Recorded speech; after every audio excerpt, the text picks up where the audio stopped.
Now let's talk about the borders of the humerus. Okay. This is the lateral border. This is the medial border. This is the anterior border. Right. Now on the near the head of the humerus, between the greater and lesser tubercle, we can see a intertubercular sulcus. It is also called as bicipital groove. Yes. Humerus has two necks. One is the anatomical neck. This is the anatomical neck. Very good. And this is the surgical neck. Yes.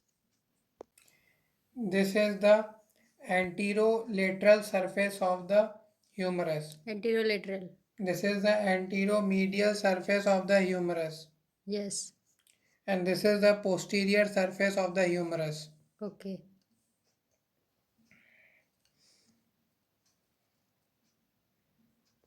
Now let's talk about the lower end of the humerus. Lower end of the humerus presents trochlea and a capitulum. The capitulum articulates with the head of the radius. Okay. And the trochlea articulates with the ulna.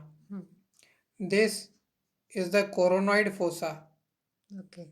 It is formed due to formed. This is formed because of the coronoid process of the ulna. This on the posterior side we see a olecranon fossa, which is formed due to the olecranon process of the ulna. Okay. The coronoid fossa is formed due to flexion, and the olecranon fossa is formed due to the extension. The olecranon process fits into the olecranon fossa of the humerus during extension, and coronoid process of the ulna fits into the coronoid process of the humerus during flexion. I can understand, sir. The lower end presents this medial condyle, and this is the lateral condyle.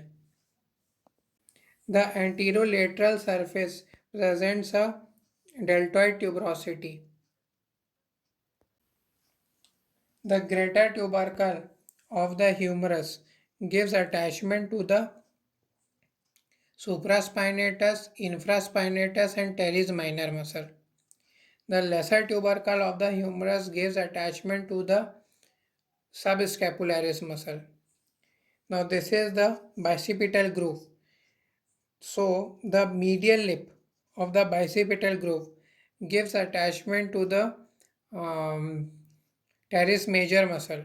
The floor of the bicipital groove gives attachment to the latissimus dorsi, and the lateral lip of the bicipital groove gives attachment to the pectoralis major muscle. The long head of biceps brachii passes through the bicipital groove. It does not attach to the bicipital groove, but it passes through the bicipital groove. Now this deltoid tuberosity, Yes. on the anterolateral surface of the humerus gives attachment to the deltoid muscle. Deltoid muscle.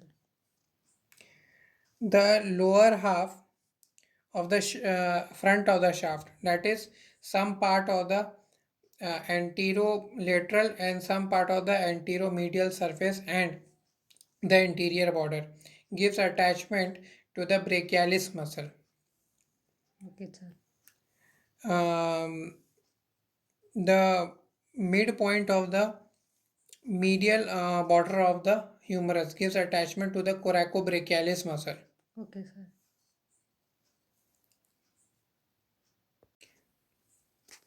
The posterior surface of the humerus presents a radial sulcus. Radial nerve and profunda brachii artery passes through the radial sulcus. Okay, sir. The area of the posterior surface above the radial sulcus gives attachment to the lateral head of the triceps. Yes, sir. And the part of the posterior surface below the radial sulcus gives attachment to the, this portion gives attachment to the medial head of the triceps. Sir. The medial condyle is called common flexure origin, and the lateral condyle is known as the common extensor origin. Yes, sir. This medial condyle is known as common flexure origin. It gives attachment to the superficial flexure muscles. Superficial flexure muscles include pronator teres, palmaris longus, flexure digitorum superficialis, flexure carpi radialis, and flexure carpi ulnaris. The lateral condyle is known as common extensor origin. The muscles that comprise the superficial extensor muscles takes origin from the lateral condyle, hence the name common extensor origin.